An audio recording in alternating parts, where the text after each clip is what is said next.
Hello friends, ഇന്നത്തെ എപ്പിസോഡിൽ അർജുനോടൊപ്പം Satyabhama കളക്ടറേറ്റിലേക്ക് വന്നെത്തുന്നു. Collectorate സംശയത്തിന് അരികിലേക്ക് വന്നു നിന്ന ആ വണ്ടി കണ്ടതോടെ വേഗം അവിടുത്തെ ഒരു സ്റ്റാഫ് അവിടേക്ക് ഓടിയെത്തി. അതെ, ഇവിടെ വണ്ടി നിർത്താൻ പാടില്ല എന്ന് പറഞ്ഞ് അയാൾ ബഹളം ഉണ്ടാക്കുമ്പോ അർജുൻ പറഞ്ഞു, അതെ, ഇവിടെ ഒരാൾ ഇറങ്ങാനുണ്ട്, ഇപ്പൊ തന്നെ ഞങ്ങൾ വണ്ടി മാറ്റിക്കോളാം എന്ന് പറഞ്ഞതും വീണ്ടും ആ സ്റ്റാഫ് പറഞ്ഞു, അതെ, എന്തായാലും ശരി, ഇപ്പൊ ഇവിടെ വണ്ടി നിർത്താൻ പാടില്ല.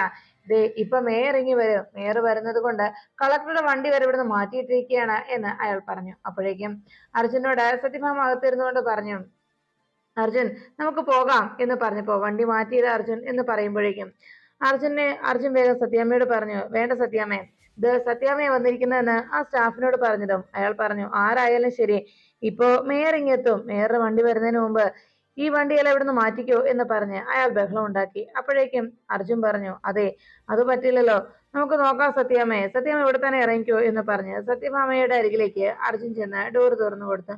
സത്യഭാമ കാറിൽ നിന്ന് ഇറങ്ങിയത് പെട്ടെന്ന് അവിടെ നിന്ന് ആ സ്റ്റാഫിനെ കണ്ടതോടെ സത്യഭാമ അരികിലേക്ക് വന്നിട്ട് ചോദിച്ചു, അല്ല, ഇത് ഡൊമിനിക് അല്ലേ, ഫ്രാൻസിസ് ഡൊമിനിക് എന്നല്ലേ പേര് എന്ന് ചോദിച്ചതും ഉടനെ അയാൾ പറഞ്ഞു, അതെ, അങ്ങനെ തന്നെയാ പേര് എന്ന് പറഞ്ഞപ്പോ സത്യഭാമ പറഞ്ഞു, 2 വർഷം മുൻപ് എന്റെ വീട്ടുപടിക്കല് 3 ലക്ഷം രൂപ വേണമെന്നും ഇല്ലെങ്കിൽ മകളുടെ ജീവൻ ആപത്തുണ്ടാകുമെന്നും പറഞ്ഞ് എന്റെ മുന്നിൽ വന്ന് കൈ നീട്ടി നിന്ന ഒരു ഫ്രാൻസിസ് ഡൊമിനിക്കിനെ എനിക്ക് ഓർമ്മയുണ്ട്. അയാളുടെ ഒരു മുഖഛായ ഇതുപോലെ തന്നെയാണ് എന്ന് പറഞ്ഞതും അയാൾ പറഞ്ഞു, അതെ, പണം തിരിച്ചു തന്ന് കടം വീട്ടിയാൽ പിന്നെ ആ കടത്തെക്കുറിച്ച് പിന്നീട് പറയേണ്ട കാര്യമില്ല സത്യമേ എന്ന് പറഞ്ഞ് അയാൾ വേഗം അകത്തേക്ക് കയറിപ്പോയി. അന്ന് എന്റെ പണത്തിന് ആവശ്യമുണ്ടായിരുന്നുകൊണ്ട് ഞാൻ നിങ്ങളുടെ മുന്നിൽ വന്നു, ഇപ്പോ ഇതെന്റെ ജോലിയാണ് എന്ന് പറഞ്ഞ് അയാൾ അകത്തേക്ക് പോയതോടെ അർജുനോട് സത്യഭാമ പറഞ്ഞു, അർജുൻ, ഇപ്പോ ഗ്രഹണ സമയമാണ്, ഞാഞ്ഞോള് പോലും തല പൊക്കിയിരിക്കുന്നു, ഇനിയൊരു പെരുമഴക്കാലത്തിന് സമയമായി എന്ന് അർജുനോട് സത്യഭാമ അറിയിച്ചു. ഈ സമയത്ത് കളക്ടറായ ജോൺ എബ്രഹാമിന്റെ ഫോണിലേക്ക് ചന്ദ്രബോസ് വിളിക്കുന്ന ചന്ദ്രബോസ് കോള് വിളിക്കുന്നത് കണ്ട് അറ്റൻഡ് ചെയ്ത ഉടനെ കളക്ടർ ചോദിച്ചു, ഹലോ, ആരാ എന്ന് ചോദിച്ചതും ചന്ദ്രബോസ് പറഞ്ഞു, ഞാനാ ചന്ദ്രബോസ്.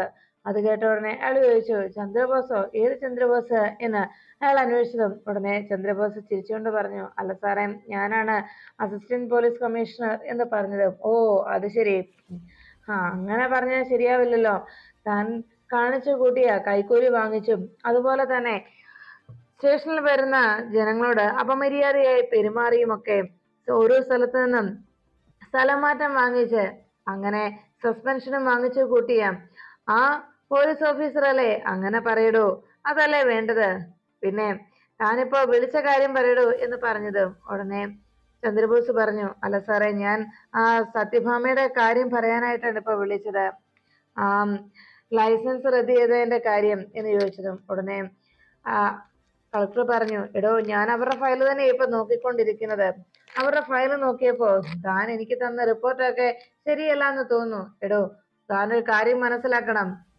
ഞാൻ വെരി സ്ട്രിക്റ്റ് ആണ്, അറിയാവല്ലോ, അതുകൊണ്ട് തന്നെ താൻ തന്ന ആ റിപ്പോർട്ടിൽ എന്തൊക്കെ അപാകതയുണ്ടെന്ന് എനിക്ക് മനസ്സിലായി.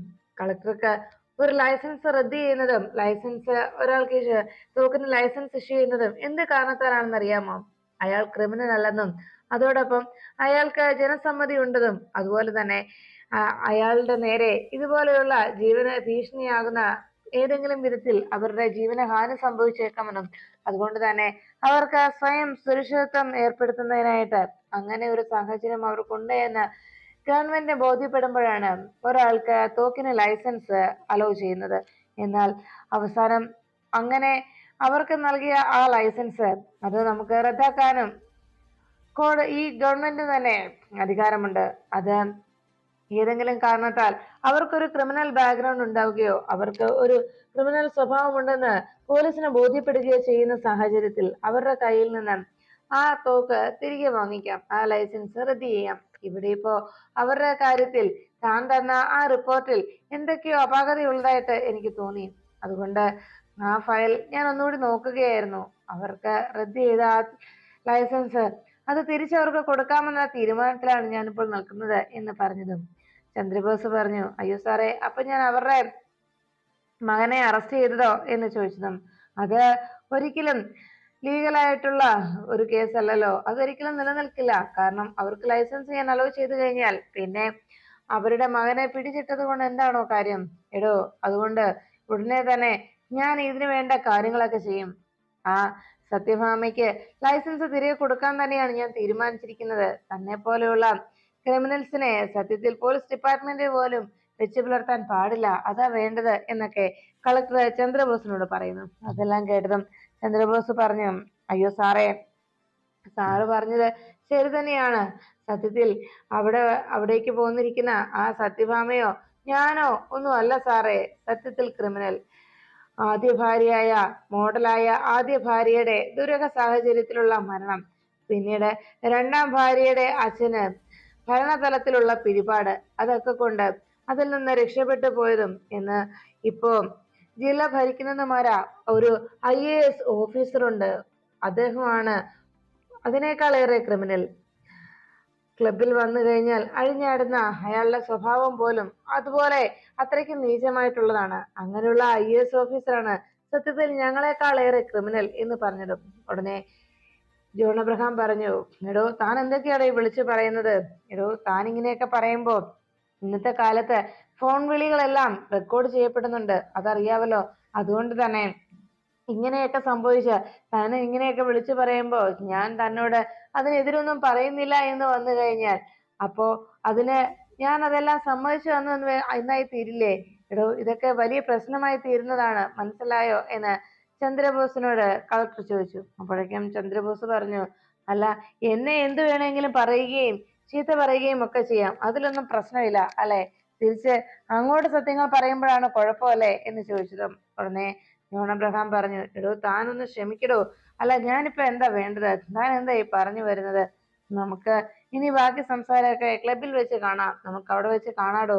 അല്ല, ഇപ്പൊ താൻ എന്തിനാ എന്നെ വിളിച്ചത് അത് പറ എന്ന് പറഞ്ഞതും ഉടനെ ചന്ദ്രബോസ് പറഞ്ഞു, അല്ല, ഇനിയിപ്പോ ആ സത്യഭാമ അവിടേക്ക് വരും, അവർക്ക് ഒരു കാരണവശാലും തോക്കിന്റെ ലൈസൻസ് അനുവദിച്ചു കൊടുക്കരുത്, അതാണ് ഞാൻ വിളിച്ചത് എന്നറിയിച്ചതും ജോൺ അബ്രഹാം പറഞ്ഞു, അതോ അത് ഞാൻ ഏറ്റ കാര്യമല്ലേടോ, ഇനി അക്കാര്യത്തിലുള്ള സംസാരം വേണ്ട, ഫയല് തന്നെ ഞാൻ മാറ്റി വെച്ചിരിക്കുന്നെന്ന് പറഞ്ഞു സത്യഭാമയുടെ ആ ഫയൽ എടുത്ത് ടേബിളിന് മുകളിലേക്ക് മാറ്റിയിട്ടു.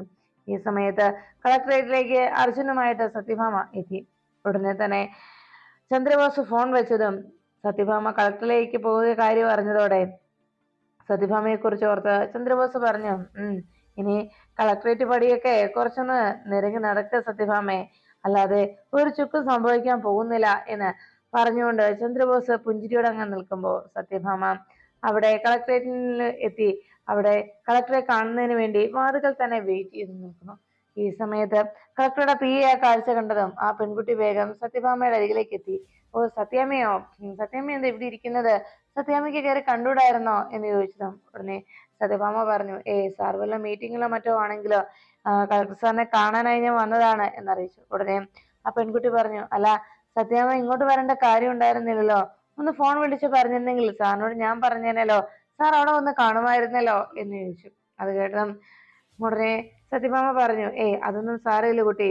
അല്ല, കളക്ടർക്ക് ഇപ്പൊ മീറ്റിംഗ് മറ്റോ ഉണ്ടോ എന്ന് ചോദിച്ചതും ഉടനെ സത്യഭാമയുടെ ചോദ്യം കേട്ട ആ പെൺകുട്ടി പറഞ്ഞു, ഇല്ല ഇല്ല സത്യാമ്മേ, കളക്ടർക്ക് വേറെ കാര്യങ്ങളൊന്നും ഇപ്പൊ നിലവിലില്ല. പിന്നെ സത്യാമ്മ ഇവിടെ വെയിറ്റ് ചെയ്യിച്ചെന്ന് അറിഞ്ഞാൽ ചിലപ്പോ കളക്ടർ എന്റെ ജോലി പോലും കളഞ്ഞേക്കും എന്ന് പറഞ്ഞ് ആ പെൺകുട്ടി വേഗം കളക്ടർ റൂമിലേക്ക് പോകാൻ ഒരുങ്ങി. അപ്പോഴേക്കും സത്യഭാമ പറഞ്ഞു, അതെ സാറിന് മറ്റേതെങ്കിലും അർജന്റ് മീറ്റിംഗിലാണെങ്കിൽ ഞാൻ വെയിറ്റ് ചെയ്തോളാം എന്ന് പറഞ്ഞതും ഉടനെ ആ പെൺകുട്ടി പറഞ്ഞു, അയ്യോ മേഡം, അയ്യോ സത്യാമ്മ, സത്യാമ്മ ഇങ്ങനെ വെയിറ്റ് ചെയ്യിച്ചെന്ന് അറിഞ്ഞാൽ സാറ് ചിലപ്പോ എന്നോട് ദേഷ്യപ്പെട്ടേക്കും, ഞാൻ ഇപ്പൊ തന്നെ സാറിനോട് പറയാം എന്ന് പറഞ്ഞുകൊണ്ട് ആ പെൺകുട്ടി കളക്ടറുടെ റൂമിലേക്ക് കയറുന്നു. ആ ക്യാബിനിലേക്ക് എത്തി മേ കമ്മിങ് സർ എന്ന അനുവാദം ചോദിച്ചതും ആ സമയത്ത് ജോൺ അബ്രഹാം തന്റെ കയ്യിലിരുന്ന മൊബൈലിൽ വരുന്ന പല പെൺകുട്ടികളുടെയും ഫോട്ടോസ് ഒക്കെ കണ്ട് അങ്ങനെ ആസ്വദിച്ചുകൊണ്ടിരിക്കുമ്പോഴാണ് അനുപല്ലവി എന്ന അദ്ദേഹത്തിന്റെ PA അകത്തേക്ക് കയറി വന്നത്. സാർ, സാറിനെ കാണാനായിട്ട് ഒരാൾ വെയിറ്റ് ചെയ്യുന്നു എന്ന് പറഞ്ഞു. അത് കേട്ടതോടെ ആരാ ആരാ ആ ഒരാൾ, ആരാണെന്ന് താൻ ചോദിച്ചില്ലേ എന്ന് ഉടനെ കളക്ടർ അനുപല്ലവിയോട് അന്വേഷിച്ചു. അപ്പോഴേക്കും അനുപല്ലവി പറഞ്ഞു, അല്ല സാർ, അത് സത്യാമ്മയാണ് വന്നിരിക്കുന്നത് എന്ന് പറഞ്ഞു. സത്യാമ്മയോ? അതാരാ? എനിക്ക് അങ്ങനെ ഒരാളെ അറിയില്ലല്ലോ. അല്ല, ഇപ്പോ ഇവിടെ ഈ ഓഫീസിൽ ഞാൻ കാണാറുണ്ട്. പലർക്കും ആ പേര് കേൾക്കുമ്പോൾ മുട്ടിടിക്കുന്നത്. ഞാൻ ഇങ്ങോട്ട് വന്ന സമയത്ത് ഞാൻ കേട്ടിരുന്നു, ഇവിടുത്തെ ഒരു മാടമ്പിയാണ് ഈ സത്യഭാമ എന്ന് പറയുന്ന ആള് അല്ലെ. എന്നാൽ ഈ മാടമ്പി പരിപാടിയൊക്കെ അതൊക്കെ പണ്ട് കാലത്താണ്. ഇന്ന് കാലം മാറി എന്നുള്ള കാര്യം നാം മനസ്സിലാക്കണം. ഇന്ന് ജനാധിപത്യമാണ്, അത് മറക്കണ്ട. അതുകൊണ്ട് കിരീടം വെക്കാത്ത, ചെങ്കോലില്ലാത്ത ഒരു നാടുവാഴിയാണ് സത്യഭാമയെന്ന് എനിക്ക് മനസ്സിലാക്കാൻ കഴിഞ്ഞു. എന്തായാലും എനിക്ക് അല്പം അർജന്റ് മീറ്റിങ്ങുകളൊക്കെ ഉണ്ട്. തൽക്കാലം അവരവിടെ വെയിറ്റ് ചെയ്യട്ടെ എന്ന് പറഞ്ഞു. അല്ല സാർ, അവര് എന്ന് പറഞ്ഞ് ആ പെൺകുട്ടി വീണ്ടും സത്യഭാമയെ സപ്പോർട്ട് ചെയ്ത് പറയാനൊരുങ്ങുമ്പോൾ അയാൾ പറഞ്ഞു, അതെ ഞാൻ പറഞ്ഞല്ലോ തന്നോട്, താനേ ഞാൻ പറഞ്ഞ കാര്യങ്ങൾ ചെയ്താൽ മതി. ഉടനെ ആ പെൺകുട്ടി ചോദിച്ചു, അല്ല സാറേ, ഇന്ന് 3:30ക്കാണല്ലോ സാറ് മറ്റൊരു മീറ്റിംഗ് അറേഞ്ച് ചെയ്തിരിക്കുന്നത്. അപ്പൊ പിന്നെ സാറിന് ഇപ്പൊ സമയം എന്ന് ചോദിച്ചതും പെട്ടെന്ന് കളക്ടർ ദേഷ്യത്തോടെ അനുപല്ലവി വിളിച്ചു. അനുപല്ലവി, കുട്ടി എന്റെ PA മാത്രമാണ്, അല്ലാതെ എന്റെ ഉപദേഷ്ടകയല്ല. അക്കാര്യം മറക്കണ്ട. തനിക്ക് പൊയ്ക്കോളൂ.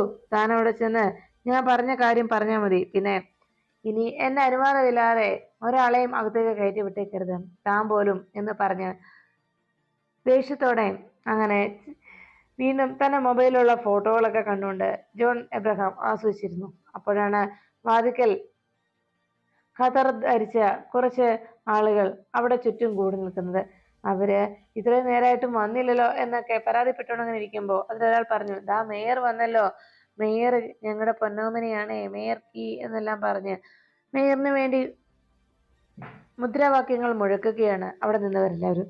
അതെല്ലാം കേട്ട് വേഗം കാറിൽ നിന്ന് ഇറങ്ങി വന്ന ജഗദീപ് എല്ലാവർക്കും സന്തോഷത്തോടെ നമസ്കാരം പറഞ്ഞുകൊണ്ട് എല്ലാവരുടെയും ഓരോരുത്തരുടെയും മുദ്രാവാക്യം വിളിയേട്ട് വളരെ സന്തോഷത്തിൽ ജഗദീപ് അരികിലേക്ക് ചെന്നു. അതിനുശേഷം സുസ്മിത ഇരുന്ന ആ സൈഡിലെ ഡോറ് തുറന്നതും സുസ്മിത പുഞ്ചിരിയോടെ പുറത്തേക്ക് ഇറങ്ങി. അവിടെ തടിച്ചുകൂടിയവരൊക്കെ സുസ്മിതയ്ക്ക് വേണ്ടി ഘോരഘോരം മുദ്രാവാക്യം മുഴക്കി. ഓരോരുത്തരും വന്ന് പറഞ്ഞു, മേഡം ഞങ്ങൾക്ക് വേണ്ടി ചെയ്ത ഉപകാരം ഞങ്ങൾ ഒരിക്കലും മറക്കുകയില്ല എന്നെല്ലാം പറഞ്ഞ് സുസ്മിതയുടെ അരികിലേക്ക് എത്തി ഓരോരുത്തരും സുസ്മിതയെ പ്രശംസിക്കുന്ന രീതിയിൽ സംസാരിച്ചു. അതെല്ലാം കേട്ടതും സുസ്മിത പറഞ്ഞു, പാവങ്ങളായ എന്റെ ജനങ്ങൾക്ക് സേവനം ചെയ്യുക എന്നത് മാത്രമാണ് എന്റെ ലക്ഷ്യം. അതിനുവേണ്ടിയാണ് ഞാൻ ജീവിക്കുന്നത് തന്നെ. അതുകൊണ്ട് എന്തായാലും ഇനി ഒരു പ്രശ്നവും ഉണ്ടാക്കാനായി ഞാൻ ആഗ്രഹിക്കുന്നില്ല എന്ന് അങ്ങനെ പറഞ്ഞുകൊണ്ട് നിൽക്കുമ്പോൾ സുസ്മിത ഓരോ കാര്യങ്ങൾ തന്റെ ഭാഗത്ത് ഇത്രയും വലിയ നേട്ടങ്ങൾ ഉണ്ടായതും താൻ അങ്ങനെ ജനങ്ങളെ ശരിക്കും സേവിക്കുകയായിരുന്നെന്നും അവർക്ക് വേണ്ട കാര്യങ്ങളൊക്കെ ചെയ്തു കൊടുക്കുകയായിരുന്നൊക്കെയുള്ള രീതിയിൽ സുസ്മിത അങ്ങനെ സംസാരിച്ചുകൊണ്ടിരിക്കുമ്പോൾ ഉടനെ അർജുൻ സത്യഭാമയ്ക്ക് അരികിലേക്ക് എത്തിച്ചു ചോദിച്ചു, അല്ല സത്യഭാമ, ഇത്രയും നേരമായിട്ടും കളക്ടർ നമ്മളെ വിളിച്ചില്ലല്ലോ, നമുക്ക് ശേഷം വന്നവരെല്ലാവരും കളക്ടറെ കണ്ടു മടങ്ങിയല്ലോ എന്ന് ചോദിച്ചതും സത്യഭാമ വേഗം അവിടുന്ന് ആ PA ആയ അനുപല്ലവി എന്ന പെൺകുട്ടിയെ നോക്കി. ഉടനെ സത്യഭാമ പറഞ്ഞു, അല്ല ആ കുട്ടി എന്ന് പറഞ്ഞതല്ലേ കളക്ടറോട്. ഇനി അതുമല്ല, കളക്ടർ നമ്മൾ വരുന്നതിന് മുമ്പ് അറേഞ്ച് ചെയ്ത മീറ്റിംഗിലെ ആളുകളെ ആയിരിക്കും കളക്ടർ ഇപ്പോൾ കണ്ടുകൊണ്ടിരിക്കുന്നത് എന്ന് അർജുനോട് സത്യഭാമ അറിയിച്ചു. ഇത് കേട്ടതും അർജുൻ പറഞ്ഞു, എന്റെ സത്യാമ്മേ, നമ്മളിങ്ങനെ വെയിറ്റ് ചെയ്ത് നിൽക്കേണ്ട കാര്യമല്ലോ, അതും സത്യാമ്മ എന്ന് പറഞ്ഞതും ഉടനെ സത്യഭാമ പറഞ്ഞു, അല്ലടാ, പഴയ സത്യാമ്മയെന്നല്ല, ഇപ്പോ സത്യഭാമയ്ക്ക് സ്വന്തം മകന്റെ ജീവൻ രക്ഷിക്കുന്നതിന് വേണ്ടി, സ്വന്തം മകന്റെ ജീവൻ കാക്കുന്നതിന് വേണ്ടി മറ്റുള്ളവരെ കാല് പിടിക്കുന്ന വെറുമൊരമ്മ, അത് മാത്രമാണ് ഞാനിപ്പോ എന്ന് സത്യഭാമ അറിയിച്ചു. അത് കേട്ടതോടെ ആകെ വിഷമത്തോടെ ജഗദീപ് അങ്ങനെ നിന്നു. ഈ സമയത്ത് മേയറെ സ്വീകരിക്കാനായി അവിടെ വന്ന ആളുകൾ സുസ്മിതയുടെ പേര് വിളിച്ച് മുദ്രാവാക്യം വിളിച്ചുകൊണ്ടിരുന്നു. സുസ്മിത വളരെ പുഞ്ചിരിയോടെ കാറിലേക്ക് വന്ന് കയറിയതും ജഗദീപ് അവരോട് വീണ്ടും മുദ്രാവാക്യം മുഴക്കാനായി പറഞ്ഞു. മുദ്രാവാക്യം പറയുന്നതിനിടയിൽ അവർ അബദ്ധത്തിൽ തോമാചായനെ കുറിച്ചും പറഞ്ഞു. എന്റെ മകള് ചോര വാർന്ന് റോഡിൽ കിടന്ന സമയത്ത് അവളുടെ ജീവൻ രക്ഷിച്ചത് മറ്റാരും ആയിരുന്നില്ല. ഈ നാട്ടിലുള്ള ഒരാൾക്കും അതിന് കഴിഞ്ഞില്ല. എന്റെ കുഞ്ഞിന്റെ ജീവൻ രക്ഷിച്ചത് തോമച്ചായനാണ് എന്ന് പറഞ്ഞതും ആകെ സംശയത്തോടെ ജഗദീപ് നിന്നു. തോമച്ചായനോ, എന്താ ഈ പറയുന്നത് എന്ന് സംശയത്തോടെ ജഗദീപ് അങ്ങനെ ആലോചിച്ചു. അല്ല, ഇവന് ഞാൻ കറക്റ്റ് ഡയലോഗ് പറഞ്ഞു കൊടുത്താണല്ലോ, എന്നിട്ടും ഇവൻ എന്തൊക്കെ മണ്ടത്തരങ്ങളെ വിളിച്ചു പറയുന്നത് എന്നൊക്കെ ജഗദീപ് ഇങ്ങനെ ആലോചിച്ചപ്പോ സുസ്മിത പറഞ്ഞു, അതെ, ഞാനിപ്പോ വലിയൊരു തീരുമാനത്തിലെത്തിയിരിക്കുകയാണ്. കഴിഞ്ഞ ദിവസങ്ങളിലൊക്കെ ഞാൻ ഹോസ്പിറ്റലിൽ പോയിരിക്കുകയായിരുന്നു. എനിക്ക് വേണ്ടപ്പെട്ട ഒരു പെൺകുട്ടിയും കുഞ്ഞും ഹോസ്പിറ്റലിൽ അഡ്മിറ്റാണ്. അതുകൊണ്ട് തന്നെ ഞാൻ അവരെ കാണുവാനായിട്ട് പോയതായിരുന്നു. പിന്നെ ഇപ്പോ ഞാൻ എല്ലാവർക്കും മനസ്സ് നിറഞ്ഞ് സന്തോഷവും സ്നേഹവും നൽകാൻ ആഗ്രഹിക്കുന്നു. അതുമാത്രമല്ല, എല്ലാവരുടെയും സഹകരണവും എല്ലാം ഞങ്ങൾക്കൊപ്പം ഉണ്ടാകണമെന്നും നിങ്ങളുടെ ഈ അകമഴിഞ്ഞ സഹകരണവും സ്നേഹവും ഒക്കെയാണ് എന്നെ ഇവിടെ ഇങ്ങനെ മേയറായി നിൽക്കാനായിട്ട് എനിക്ക് പ്രചോദനമായിരിക്കുന്നതെന്നും നിങ്ങളുടെയൊക്കെ ഈ സ്നേഹവും എൻ്റെ നേരെയുള്ള ഇത്തരം മനോഭാവം എന്നും ഉണ്ടാകണമെന്നുമൊക്കെ സുസ്മിത പറഞ്ഞു. അത് മാത്രമല്ല, ഞാനിപ്പോ ഒരു പാവപ്പെട്ട നിർധനരായ ഒരു പെൺകുട്ടിക്ക് അവളുടെ കിഡ്നി കംപ്ലൈന്റ് ആയതുകൊണ്ട് എൻ്റെ ഒരു കിഡ്നി ഞാൻ ആ കുഞ്ഞിന് കൊടുക്കാനായി തീരുമാനിച്ചു കഴിഞ്ഞിരിക്കുകയാണ് എന്നെല്ലാം പറഞ്ഞു. അത് കേട്ടതോടെ അവിടെ നിന്ന് ആളുകൾ കൈയടിക്കാൻ തുടങ്ങി. ഉടനെ ജഗദീപ് എല്ലാവരോടും കൈയടിക്കാനായി ജഗദീപും പറഞ്ഞു കൊടുത്തു. ഉടനെ തന്നെ സുസ്മിതയോട് ജഗദീപ് പറഞ്ഞു, അതെ, ഒരു കാര്യം ചെയ്യാം. ഇപ്പോ മേയറാണെങ്കിൽ വലിയ സങ്കടത്തിലാണ്. കാരണം മേയർക്ക് 2 കിഡ്നിയല്ലേ ഉള്ളൂ. അതുകൊണ്ട് മേയർ ആകെ വിഷമത്തിലാ. 3 കിഡ്നി ഉണ്ടായിരുന്നെങ്കിൽ 2 കിഡ്നിയും മറ്റാർക്കെങ്കിലും കൊടുക്കാമായിരുന്നല്ലോ മേയർക്ക്. ഇപ്പോ അതിന്റെ സങ്കടത്തിലാണ് എന്ന് ജഗദീപ് അറിയിച്ചു. അതിനുശേഷം എല്ലാവരോടും മുദ്രാവാക്യം വിളിക്കാനായി ജഗദീപ് ആവശ്യപ്പെട്ടു. ജഗദീപ് പറഞ്ഞത് കേട്ട് അവർ മുദ്രാവാക്യം വിളിക്കുന്നത് കണ്ടോടെ സുസ്മിത ജഗദീപിനോട് പറഞ്ഞു, നിങ്ങളൊന്ന് വന്നേ. ഉടനെ ജഗദീപ് സുസ്മിത വിളിച്ചത് കേട്ട് അരികിലേക്ക് ചെന്നു. സുസ്മിതയോ ജഗദീപിനോട് പറഞ്ഞു, അതെ, എല്ലാം കുളവാക്കാത്ര പട്ടി. നിന്നോട് ഞാൻ അന്നേരം പറഞ്ഞതല്ലേ ഇവിടെ വരുമ്പോ കുറെ ആളുകളെങ്കിലും മീഡിയക്കാരെങ്കിലും ഇവിടെ ഉണ്ടാകണമെന്ന്. എന്നിട്ട് ഇപ്പൊ എന്താ ഇവിടെ കാണിച്ചിരിക്കുന്നതെന്ന് ചോദിച്ചു. അപ്പോഴേക്കും ജഗദീപ് പറഞ്ഞു, അതെ, നീ ഇവിടെ വന്ന് എന്ത് വേണമെങ്കിലും ചെയ്തോളാം, ഞാൻ പറഞ്ഞതല്ലേ. ഇവരെയൊക്കെ മുദ്രാവാക്യത്തിന് ഞാൻ വിളിച്ചു നിർത്തിയതാ. പിന്നെ നീ പറയാൻ പോയ നിന്റെ ഇരുളടഞ്ഞ നിന്റെ ജീവിതമാണ്, നിന്റെ ഭൂതകാലമാണ് നിന്നെ ഇങ്ങനെയൊക്കെ ആക്കി മാറ്റിയെന്നൊക്കെ നീ സംസാരിക്കാൻ ഒരുങ്ങിയല്ലേ. പക്ഷേ സുസ്മിതെ, അതൊന്നും കേൾക്കാൻ ഇവിടെ മീഡിയാസോ ആരും തന്നെ ഇല്ല എന്നുള്ള കാര്യം നീ മറക്കരുത് എന്ന് പറഞ്ഞു. അത് കേട്ടതോടെ സുസ്മിതയ്ക്ക് ആകെ ടെൻഷനായി. അപ്പോ ഞാനിനി എന്താ ചെയ്യുന്നേ? നമ്മളിവിടെ ഒരു PR-നെ നിർത്തിയിരുന്നല്ലോ, എന്നിട്ട് അവനെവിടെ എന്ന് ചോദിച്ചതും ജഗദീപ് ചോദിച്ചു, ഓ, അവന്റെ കാര്യം പറയാതിരിക്കാൻ നല്ലത്. അവനെ ഞാൻ എത്ര തവണ വിളിച്ചെന്നറിയോ? അവന് ഫോൺ എടുക്കണ്ടേ എന്ന് ജഗദീപ് സുസ്മിതയോട് അറിയിച്ചു. തൽക്കാലം നമുക്ക് അകത്തേക്ക് കയറിപ്പോവാം, നീ മറ്റു കാര്യങ്ങളൊന്നും ആലോചിക്കേണ്ടതില്ല എന്ന് പറഞ്ഞ് ജഗദീപ് സുസ്മിതയോട് കൂടെ വരാനായി അറിയിച്ചു. ഉടനെ സുസ്മിത ചോദിച്ചു, അല്ല, ഇനിയിപ്പോ എന്താ ചെയ്യുന്നത്? ഇവരെല്ലാവരും ഇവിടെ വന്നില്ലേ? അല്ല, ഇവർക്ക് മുദ്രാവാക്യം വിളിക്കാനൊന്നും അറിയില്ലല്ലോ ജയദീപേ എന്ന് സുസ്മിത അന്വേഷിച്ചു. ജയദീപ് പറഞ്ഞു, അതെ, ഇവരെ തന്നെ ഞാൻ സംഘടിപ്പിച്ച വളരെ കഷ്ടപ്പെട്ട. അത് മാത്രമല്ല, ഈ മലയാളികൾ തന്നെ വേണ്ടായിരുന്നോ എന്ന് ചോദിച്ചതും സുസ്മിത പറഞ്ഞു, അതെ, മലയാളികൾ തന്നെ വേണമെന്നൊന്നുമില്ല, വല്ലോ ബംഗാളിയോ ഭായിമാരോ മറ്റോ മതിയായിരുന്നല്ലോ എന്ന് സുസ്മിത അറിയിച്ചതും ജയദീപ് പറഞ്ഞു, അതൊക്കെ ശരി തന്നെയാ സുസ്മിതെ, പക്ഷേ അവർക്ക് ഈ സാ വഴങ്ങില്ല. അതുകൊണ്ട് സുഷ്മിത സുഷ്മിത എന്ന് പറയും. എന്താ അത് മതിയായിരുന്നോ എന്ന് ചോദിച്ചു. അപ്പോഴേക്കും സുസ്മിത പറഞ്ഞു, അത് വേണ്ട. എന്തായാലും പണം മുടക്കിയാൽ എന്താ, കറക്റ്റായിട്ട് സുസ്മിത എന്ന് തന്നെ വിളിച്ചാൽ മതി എന്ന് സുസ്മിത ജയദീപിനോട് അറിയിച്ചു. അതിനുശേഷം കളക്ടറെ കാണാനായി സുസ്മിത കളക്ടറുടെ ചേംബറിനരികിലേക്ക് വരുമ്പോൾ പുറത്ത് നിൽക്കുന്ന അവിടെ പുറത്ത് എല്ലാ രീതിയിലും വിഷമിച്ചിരിക്കുന്ന സത്യഭാമയും അർജുനെയും കണ്ടതോടെ സുസ്മിത വളരെ അഹങ്കാരത്തോടെ അവരെ നോക്കുന്നു.